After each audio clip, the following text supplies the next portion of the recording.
কৃষ্ণ প্ৰভু সমস্ত আই মাতৃবৃন্দ,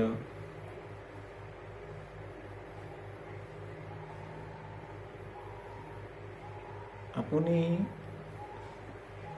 ৰজাই হওক বা প্ৰজাই হওক,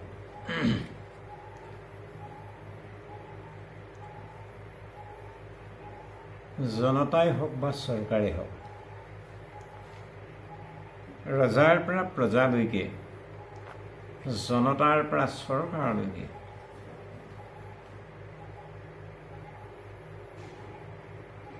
এটা শব্দই বৰ্তমান অতি আকৰ্ষণীয় হৈ উঠিছে।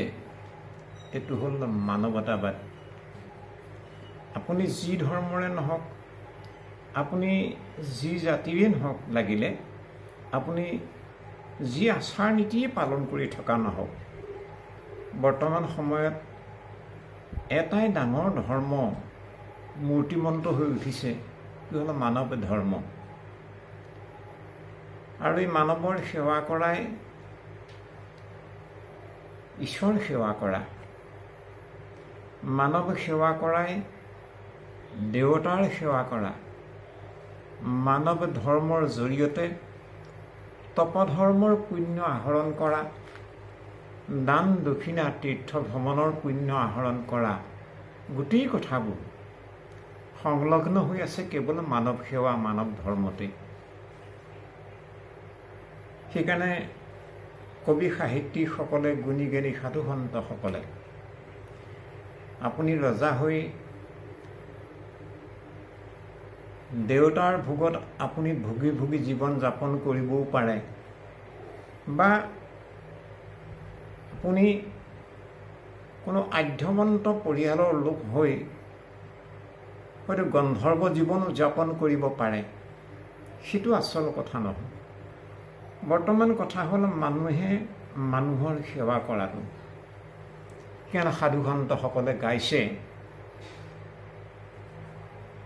गंधर्व की नर देव ताऊ की बात नहीं, मानव से मानव का मुक्ति मिलन चाहिए, मानव से मानव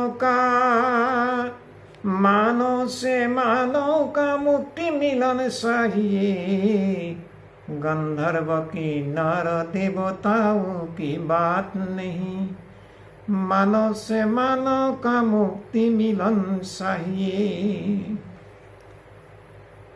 আপুনি দেৱতাৰ নিচিনা জীৱন যাপন কৰি আছে, আপুনি গন্ধৰ্বৰ নিচিনা লাহ বিলাহ আমোদ প্ৰমোদৰ মাজত জীৱন যাপন কৰি আছে, কিন্তু আপোনাৰ মোৰ নিচিনা হাজাৰ হাজাৰ লক্ষ লক্ষজনে আজি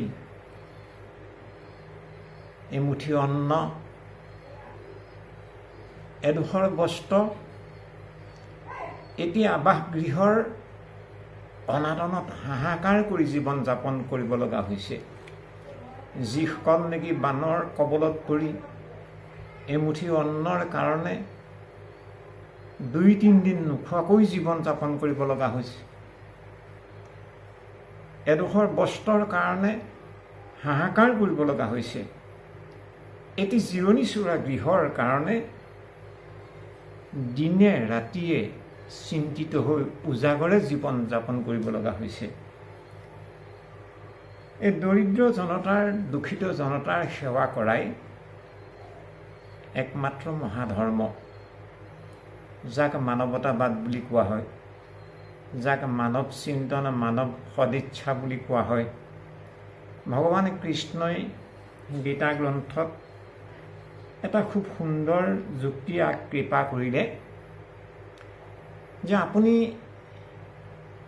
যিহেতু এজন মানুহ, এনে মানুহ হৈ মানুহে মানুহৰ দুখ কিন্তু বুজিব লাগিব। ভগৱান কৃষ্ণই কৈছে,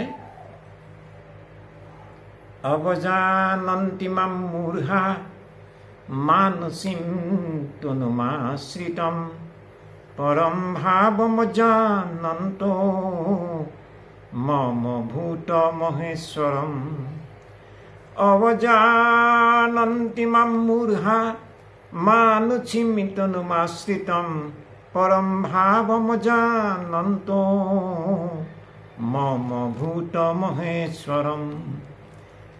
হে অৰ্জুন, সখা অৰ্জুন, যদিও বা মই সমস্ত প্ৰাণীৰে ঈশ্বৰ হওঁ, যদিও বা মই সমস্ত ভূতৰে মহেশ্বৰ হওঁ, তথাপিতো সমস্ত প্ৰাণী মাত্ৰেই যদিও বা মোৰেই কৃপা মূৰ্তিমন্ত হৈ আছে, ময়ে যদিও বা সমস্ততে ব্যাপক্ত হৈ আছোঁ, যাক নেকি সৃষ্টি স্থিত পৰমেশ্বৰ বুলি কোৱা হয়, সেই সৃষ্টিৰ সমস্ত অৱস্থাতে যিজন পৰমেশ্বৰে ব্যাপক্ত হৈ আছে, তৎসত্বেও ভগৱান কৃষ্ণই কৈছে মই বিশেষ ধৰণে মই মানুহৰ ৰূপত ৰূপায়িত হৈ আছোঁ।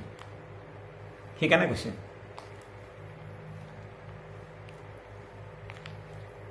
বিশেষত মনুষ্য গণত যিটো নৰে, সৰ্বদায়ে বিষ্ণু বুদ্ধি মোকমান্য কৰে। ঈৰ্ষা, অসূয়া, তিৰস্কাৰ, অহংকাৰ তাৱক্ষণে সবে নষ্ট হৈ জানা তাৰ, এই বুলি কৈছে। বিশেষত মনুষ্য গণত যিটো নৰে, যদিও বা ঈশ্বৰ সমস্ত ভূততে ব্যাপক্ত হৈ আছে, বিশেষ ধৰণে কিন্তু মূৰ্তিমন্ত হৈ আছে মানুহৰ ৰূপত। এই মানৱস্থিত পৰমেশ্বৰক যি সেৱা ভাৱনা আগবঢ়ালে, সেৱা কাৰ্য হাতত ল'লে, স্বাভাৱিকতে মানুহৰ কি উপকাৰ হৈ যায়? ঈৰ্ষা ভাৱটো কমি যায়, অসূয়া ভাৱটো কমি যায়, তিৰস্কাৰ ভাৱটো কমি যায়, আৰু অহং ভাৱনা ম্লান হৈ যাবলৈ ধৰে। ঈৰ্ষা, অসূয়া, তিৰস্কাৰ, অহংকাৰ তাৱক্ষণে লগে লগ সবে নষ্ট হৈ জানা তাৰ। মানৱ সেৱা ধৰ্ম ইমান মহত্বপূৰ্ণ তত্ত্ব নিহিত হৈ আছে। আপুনি যি বাণাকান্ত জনতা জনাৰ্দনৰ সন্মুখত গৈ আপোনাৰ সাধ্যানুসাৰে আপুনি কিবা এটা অৰ্থ আগবঢ়াইছে, নাই আপুনি এষাৰ মাত দিছে, নাই আপুনি এবাৰ তেখেতলোকক দেখা এটা কৰিছে, এই অকণমানি সেৱা ভাৱনাৰ কাৰণে, অকণমান আপোনাৰ পদক্ষেপৰ কাৰণে আপোনাৰ হৃদয়খন কেনেকুৱা হৈ যাব জানে?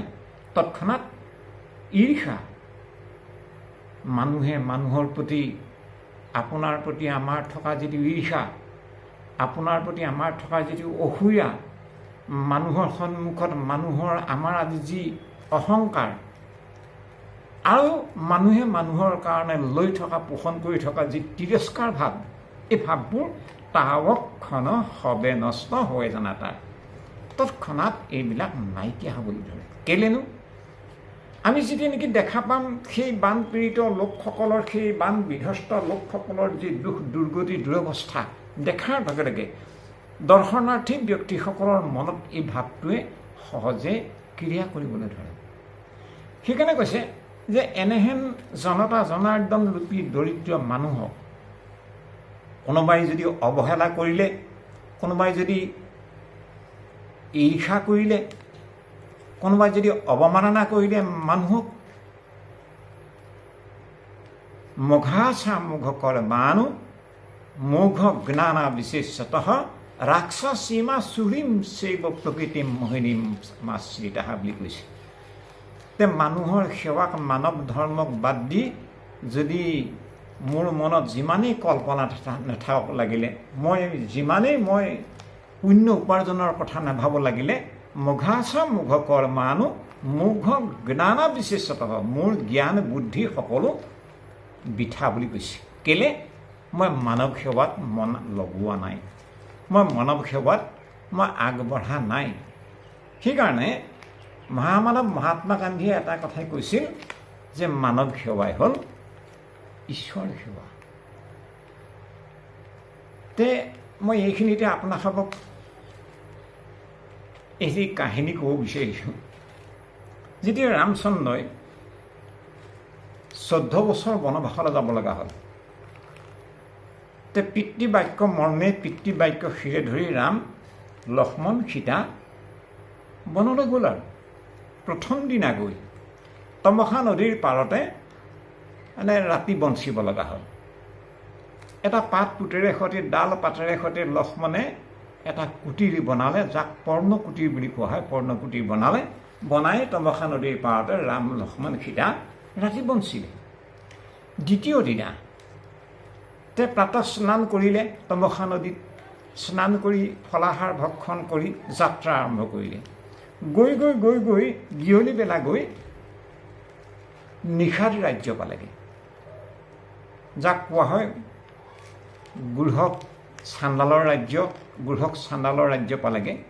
গুঢ়ক চাণ্ডালে যে বহু দিনৰ পৰা, বহু বছৰৰ পৰাই যে ৰামৰ কথা শুনি আছিল, কিন্তু দেখা নাছিল কোনোদিনে জীৱনত। হঠাৎ যেতিয়া নিজৰ ৰাজধানীৰ সমীপত ৰাম লক্ষ্মণ সীতাক দেখা পালে, স্বাভাৱিকতে গুঢ়ক চাণ্ডালৰ মনটো অত্যন্ত ভক্তিভাৱত উদ্বুদ্ধ হৈ পৰিল। আৰু গুঢ়ক চাণ্ডালে অতি তৎকালীনভাৱে আহ্বান দিলে, হে প্ৰভু, হে ৰাম প্ৰভু, আপুনি আজি ৰাতি আমাৰ দৰবাৰতে বঞ্চিব লাগে। ৰামচন্দ্ৰ গোসাঁইয়ে ক'লে, নহয় নহয় গুঢ়ক, যে আমিতো অৰণ্য বনবাসী জীৱন যাপন কৰিছোঁ, গতিকে ৰাজপ্ৰসাদত থকাটো আমাৰ ধৰ্ম নহ'ব, গতিকে আমি ৰাজদৰবাৰৰ বাহিৰতে আমি থাকিব লাগিব। এই বুলি কোৱাৰ লগে লগে গুঢ়ক চাণ্ডালে তেওঁৰ যিমানবিলাক সৈন্য সামান্ত সেনাধ্যক্ষ আছিল সকলোকে একদম তৎকালীনভাৱে আজ্ঞা কৰিলে আৰু পাত পুত ডালেৰ সৈতে এটা পৰ্ণকুটিৰ আটক ধুনীয়া সেই ৰাজদৰবাৰৰ সমীপতে নিৰ্মাণ কৰি দিলে। বৰ ভাৱে ভক্তি মধুৰ আলাপ আলোচনাৰ মাধ্যমেদি গুঢ়ক চাণ্ডাল আৰু ৰাম লক্ষ্মণৰ বাৰ্তালাপ হ'ল। আৰু ৰাতি যাতে কোনো বন্যপ্ৰাণীয়ে, কোনো শত্ৰুপক্ষই প্ৰভু ৰামচন্দ্ৰ গোসাঁইক যাতে কোনো অসুবিধা কৰিব নোৱাৰে, তাৰ কাৰণে গুঢ়ক চাণ্ডালে মানে চৌদিশে মুখ্য মুখ্য সেনাধ্যক্ষসকলক মানে চিকিউৰিটি হিচাপে, মানে ৰক্ষক হিচাপে দায়িত্ব অৰ্পণ কৰিলে। থাকিল আৰু ধুনীয়াকৈ নিদ্ৰাও হ'ল। পিছদিনা প্ৰাতঃ স্নান কৰাৰ পিছত তেওঁলোক যাত্ৰা আৰম্ভ কৰিলে। লগতে ৰাম লক্ষ্মণ ভৰত সীতাৰ লগতে গুঢ়ক চাণ্ডাল আৰু তেওঁৰ সৈন্য সামান্তও কিছু সংখ্যক আগবঢ়াই যাত্ৰা কৰিলে। গৈ গৈ ৩ নম্বৰ দিনে পালেগৈ বাল্মীকি মুনিৰ আশ্ৰম। বাল্মীকি মুনিৰ আশ্ৰমত থাকিলে আৰু থাকি পৰদিনা বাল্মীকি মুনিক, যিজন বাল্মীকি মুনিয়ে ৰাম আবিৰ্ভাৱ হোৱাৰ আগতেই ৰাম অৱতাৰত ৰামচন্দ্ৰ গোসাঁই গোটেই জীৱনী লিখি পেলাব পাৰিছিল, ৰামে লীলা কৰাৰ আগতেই ৰামচৰিত লিখি পেলাব পাৰিছিল। সেইজন বাল্মীকি মুনিৰ আশ্ৰমত যেতিয়া জগতৰ গৰাকী ৰামচন্দ্ৰ উপনীত হ'ল,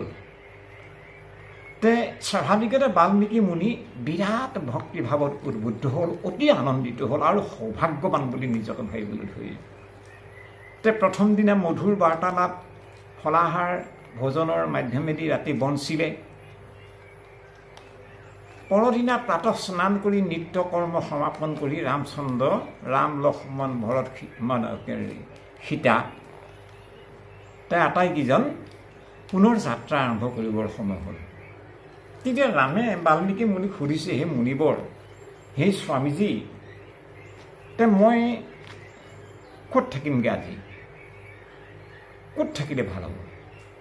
তেতিয়া বাল্মীকি মুনিয়ে কেইটামান বৰ গুৰুত্বপূৰ্ণ কথা ক'লে, যিকেইটা কথা নেকি আমাৰ মন কৰিব লগা আছে, আৰু যিকেইটা কথাৰ সম্বন্ধ আমাৰ বঢ়াৰপুৰ গুৰুজনৰ দুই এজোকা নামঘোষাৰ লগতো অতীৱ ৰজিতা খাই আছে। সেইকাৰণে মই এই কথাটো ক'ব বিচাৰিছোঁ। কি বুলি ক'লে মন কৰকচোন। ৰামচন্দ্ৰ গোসাঁইয়ে সুধিলে বাল্মীকি মুনিক যে প্ৰভু, আজি আমি ক'ত থাকিলে, মই ক'ত থাকিলে ভাল হ'ব? তেতিয়া বাল্মীকি মুনিয়ে কৈছে, হে ৰাম, আৰে তুমি এই ব্ৰহ্মাণ্ডৰ, এই জগতৰ চৰাচৰ ব্ৰহ্মাণ্ডত তোমাৰ এনেডোখৰ জেগা নাই য'ত তুমি নাই। আৰে চৰাচৰ সমস্ত জগততে তুমি ব্যাপক্ত হৈ আছা, তথাপিতো আকৌ তুমি মোক সুধিছা যে মই ক'ত থাকিম। আৰে তুমি নথকা জেগা নায়েই ক'তো, তুমি সৰ্বত্ৰতে ব্যাপক্ত হৈ আছা, তথাপিতো তুমি মোক সুধিছা যে মই ক'ত থাকিম। ঠিক আছে, মই ক'ত থাকিবা মই ঠাই দেখুৱাই দিওঁ, শুনা। ক'লে, জিন্নহি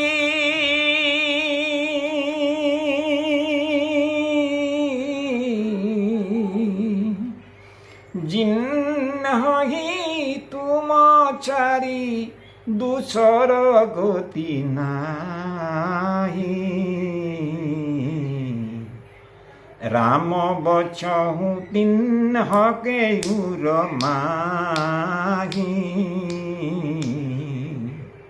হে ৰাম জিন হহি তুম চাৰি দুচৰ গতি নাহি যিবিলাক মানুহ বা যিজন মানুহে তোমাৰ বাহিৰে এই মায়াময় সংসাৰখনত আন কোনোজন নাই বুলি ভাবে কেৱল তুমিয়েই ঈশ্বৰ বুলি হৃদয়ত ধাৰণ কৰি থাকে কেৱল ভকতিৰ একমাত্ৰ গৰাকী আমাৰ একমাত্ৰ সকলোৰে সেব্য পুৰুষ তুমি ৰাম বুলিহে ভাবি থাকে দুচৰ গতি নাহি ৰাম বচহু তিনহকে উৰমাহি উৰ মানে হৃদয় হে ৰাম তুমি সেইসকলৰ সেইজনৰ হৃদয়তে বচহু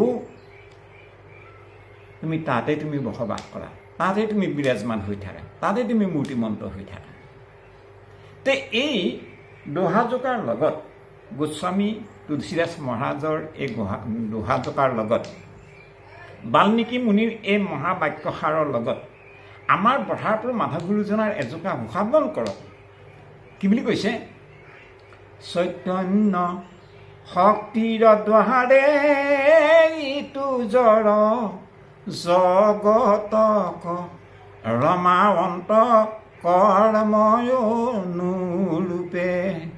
এতেকেষে ঈশ্বৰ পৰম প্ৰসিদ্ধ ৰাম নাম আক জানিবা স্বৰূপে চৈতন্য শক্তিৰ দ্বাৰে ইটো জড় জগতক হে প্ৰভু ৰাম হে প্ৰভু ভগৱান কৃষ্ণ হে ৰাম তুমি কি কৰিছা চৈতন্য শক্তিৰ জৰিয়তে এই ব্ৰহ্মা হৰ পুৰন্দৰ আদি দেৱ নিৰন্তৰ এই সমস্তকে ধৰি এই চৰাচৰ ব্ৰহ্মাণ্ড হ'ল জড় ইটো জড় জগতক এই জড় জগতখনক সমস্তকে চৈতন্য নিচিনা হোৱাৰ কামটো তুমি কেনেকৈ কৰিছা চৈতন্য শক্তিৰ জৰিয়তে তুমি কৰাই আছা তুমি সৰ্বত্ৰতে ৰমমান কৰি আছা কাৰণে চৈতন্য শক্তিৰ দ্বাৰাই সেইকাৰণে সকলো জীৱন্ত হৈ থাকিব পাৰিছে চৈতন্য স্বৰূপ হৈ থাকিব পাৰিছে সকলোকে তুমি ৰমাৱন্ত কৰ্ম অনুসাৰে কৰ্ম অনুৰূপে যাৰ যেনেকুৱা কৰ্ম কোনোবাই ভাল কৰ্ম কৰিছে ভাল ফল পাইছে কোনোবাই বেয়া কৰ্ম কৰিছে শাস্তি ভুগিব লগা হৈছে আদি আদি যাৰ যেনেকুৱা কৰ্ম অনুৰূপে তুমি ৰমাৱন্ত ৰমমান হৈ আছা সেইকাৰণে এতেকেষে ঈশ্বৰৰ পৰম প্ৰসিদ্ধ ৰাম নাম আক জানিবা স্বৰূপে তোমাৰ নাম যে হে প্ৰভু হে ঈশ্বৰ তোমাৰ যে নাম এভাগ ৰাম সেইকাৰণে ৰাম বুলি কোৱা হয় তুমি সকলোকে ৰমমান কৰি আছা কাৰণে সকলো জীয়াই থাকিব পাৰিছে সকলো চৈতন্য স্বৰূপ হ'ব পাৰিছে এই ৰমন কৰি থকাৰ কাৰণে তোমাৰ নাম এভাগ হ'ল ৰাম এতিয়া বাল্মীকি মুনিয়ে ক'লে যি নহয় তুম চাৰি দুচৰ গতি নাহি যিবিলাক মানুহ বা যিজন মানুহে তুমিহে যে কেৱল একমাত্ৰ শৰণ্য দেৱতা তোমাৰ বাহিৰে আন কোনো কালী ভদ্ৰা ইন্দ্ৰ চন্দ্ৰ সূৰ্য বায়ু বৰুণ আদি আন কোনো দৈনিক শক্তিৰ ওচৰত আশ্ৰয় নিবিচাৰে দুচৰ গতি নাহি দুচৰ বেলেগ কাৰো ওচৰলৈ নাযায় ৰাম বচহু তিনহকে উৰমাহি হে ৰাম তুমি যদি সৰ্বত্ৰতে ব্যাপক্ত হৈ আছা যদিও তুমি পুনৰ সেইসকলৰ হৃদয়তে তুমি বসবাস কৰা তুমি জিৰণি লোৱা তুমি ঠাই লোৱা নম্বৰ 1 2 নম্বৰত বাল্মীকি মুনিয়ে এই দোহাজোকাৰ জৰিয়তে এই কথাটো আগবঢ়ালে মন কৰিব লগা জননী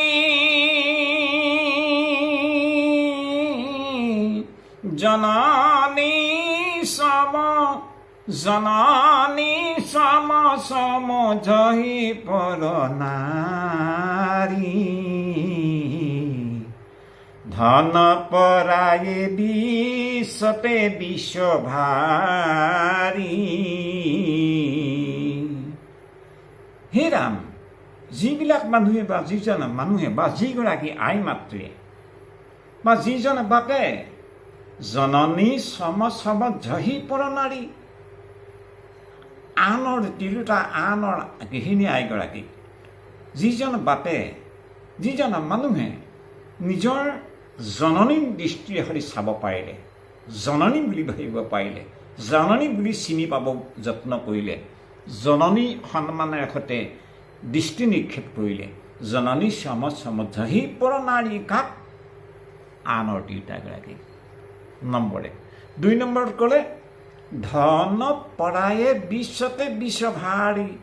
পৰৰ ধন আত্মসাৎ কৰা, পৰৰ ধন সংগ্ৰহ কৰা, পৰৰ ধনৰ জৰিয়তে নিজক চহকী কৰিব বিচৰা, পৰৰ ধনৰ জৰিয়তে নিজৰ জীৱন ভোগবিলাসৰ আজাদীপূৰ্ণ এটা জীৱন যাপন কৰাৰ মানে প্লেন প্ৰগ্ৰেম কৰা। এই কথাবোৰক যিজন বা যিসকল মানুহে ধন পৰায়ে পৰৰ ধনক বিশ্বতে বিশ্বভাৰী, মহান বিষৰ টোপোলা, আনহালে মহাবিষৰ ভাৰ বুলি যি ভাবিব পাৰিলে, তেতিয়াহ'লে মন কৰকচোন, আজি জনতা জনাৰ্দনৰ কাৰণে আগবঢ়োৱা কিমান যে দল সংগঠন ব্যক্তি নিৰ্বিশেষে অসমৰহে নালাগে, ভাৰতবৰ্ষহে নালাগে, ভাৰতবৰ্ষৰ বহিৰাজ্যৰো কিমান কিমান আধ্যবন্ত কৰোড়পতি, কিমান উদ্যোগপতি লোকসকলে কোটি কোটি টোপোলা, কোটি কোটি টকা এই দৰিদ্ৰ জনতা জনাৰ্দনৰ কাৰণে আগবঢ়ালে। কাৰ জৰিয়তে? মুখ্যমন্ত্ৰী বা CMৰ জৰিয়তে। আজি যদি CMে ভাবে, আজি যদি সেই দৰিদ্ৰ জনতাৰ কাৰণে মুক্ত হস্তে দান কৰা অৰ্থ বিতক সংগ্ৰহকৰ্তা লোকসকলে যদি ভবা যায় যে ইয়াৰ একাংশ আমাৰো লাভত ৰখা যাওক, তেতিয়াহ'লে এইটো অমৃতৰ টোপোলা নহ'ব, ই বিষৰ টোপোলা হ'ব বুলি কৈছে। ধন পৰায়ে বিশ্বতে বিশ্বভাৰী। মই আশা কৰোঁ, মই ভাবিছোঁ কোনো এজন মানুহ নাই যিজনে নেকি এই দৰিদ্ৰ বানাক্ৰান্ত জনতাৰ কাৰণে আগবঢ়োৱা এটা টকাৰ এটা শিকিও যাতে, এটা পইচাও যাতে নিজে নাই ৰখা, কোনো নেৰাখে। কিয় ৰাখিব? অসমৰ জনতা ইমান উদাৰ, অসমৰ দৰিদ্ৰ জনতা বানাক্ৰান্ত লোকসকলৰ কাৰণে হৃদয় আগবঢ়োৱা প্ৰত্যেকজন স্বেচ্ছাসেৱী দল সংগঠন ব্যক্তি যিয়েই নহওক, এই সমস্তজনে ইমান উদাৰ, এওঁলোকৰ মন ইমান পবিত্ৰ, যাৰ কাৰণে নেকি এওঁলোকে দিনক ৰাতিক দিন কৰি একাকাৰ কৰি বানাক্ৰান্ত লোকৰ মাজত গৈ জঁপিয়াই পৰিছে। নহ'লে আনে কৰিব নোৱাৰে, এওঁলোকৰ হৃদয় শুদ্ধতাৰ কাৰণেই এইটো কাম কৰিব পাৰিছে। ঠিক তেনেধৰণে আজি অসম প্ৰান্তৰ মুখ্যমন্ত্ৰী ফাণ্ডতো কোটি কোটি টকা দাতাসকলে দান কৰিলে। আমাৰ বিশ্বাস আছে আমাৰ মুখ্যমন্ত্ৰীও নিশ্চয় জনতাৰ কাৰণে দিয়াৰ পইচা এক এক পইচা তেৰাই জনতাৰ কামত ব্যয় কৰিব। নহ'লে ধন পৰায়ে বিশ্বতে বিশ্বভাৰী, দৰিদ্ৰ জনতাৰ কাৰণে দিয়া পইচা কিন্তু মহান বিষৰ টোপোলা হ'ব বুলি কৈছে তাহানিৰ দিনতে বাল্মীকি মুনিয়ে। 2 নম্বৰত ক'লে যে হৰা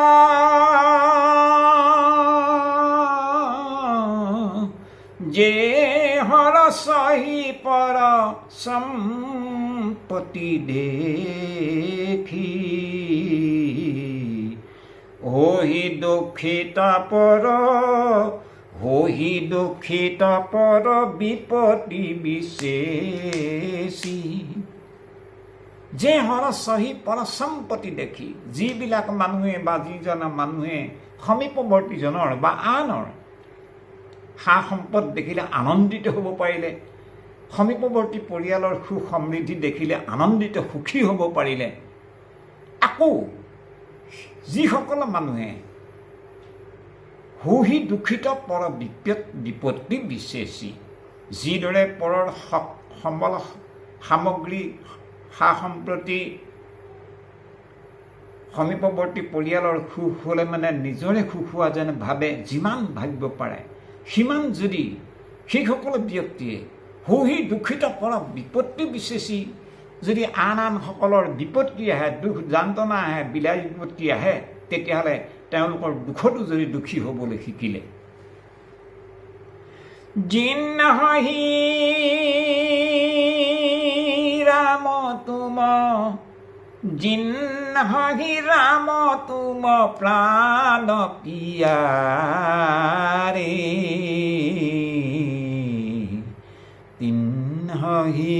তিনহি উৰ শুভ সদন তোমাৰে। হে ৰাম, এনেধৰণে পৰৰ সুখত সুখী হ'ব পৰা, পৰৰ দুখত দুখী হ'ব বিচৰা, পৰৰ গৃহিণীগৰাকীক নিজৰ জননী দৃষ্টিৰে চাব পৰা, পৰৰ ধনক বিষৰ টোপোলা বুলি ভাবিব পৰা, হে প্ৰভু ৰাম, তুমি সৰ্বত্ৰতে বিৰাজমান, তুমি সমস্তৰে ঈশ্বৰ গৰাকী, তোমাৰ বাহিৰে আন কোনো গতি নাই বুলি ভবা, জীৱনত একমাত্ৰ শৰণ্য দেৱতা তুমিহে বুলি সিদ্ধান্ত লোৱা। সেই বাপসকল, সেই মানুহবিলাক, সেই ব্যক্তিজনে কেনেকুৱা? জিন হহি ৰাম তুম প্ৰাণ পিয়াৰে। হে ৰাম, সেই মানুহবিলাকে তোমাৰ প্ৰাণৰ প্ৰিয়তম, অতি আদৰৰ।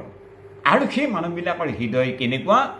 তিনহি উৰ শুভ সদন তোমাৰে।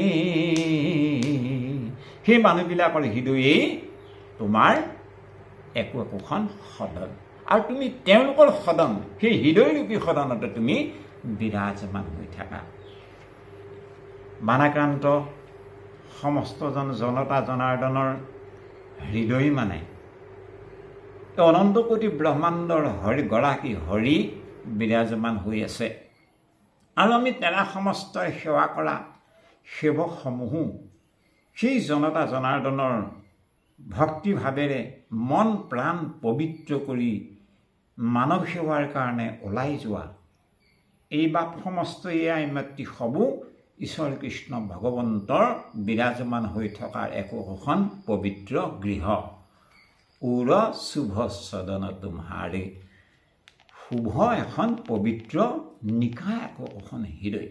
সেইকাৰণে বাপ সমস্তে আইসকলে সকলোৱে একত্ৰাপিত হৈ আজি বানাক্ৰান্ত সমস্তজন, দুৰ্দশাগ্ৰস্ত সমস্তজন, যিসকলৰ গৃহহাৰা হৈ গ'ল, যিসকল পুত্ৰহাৰা হৈ গ'ল, যিসকল সম্পদ হাৰা হৈ গ'ল, যিসকলৰ অন্ন হাৰা হৈ গ'ল, বস্ত্ৰ হাৰা হৈ গ'ল, সেইসকলৰ সেৱাৰ অৰ্থে আপোনাসৱ যিসকলে ওলাই গ'ল, যিসকলে আপোনাসৱে দিনে ৰাতিয়ে অহৰহ সেৱাৰ কামত লাগি আছে, সেইসকল সকলোৰে অধমৰ বন্দনীয়, আমাৰ সকলোৰে নমস্য।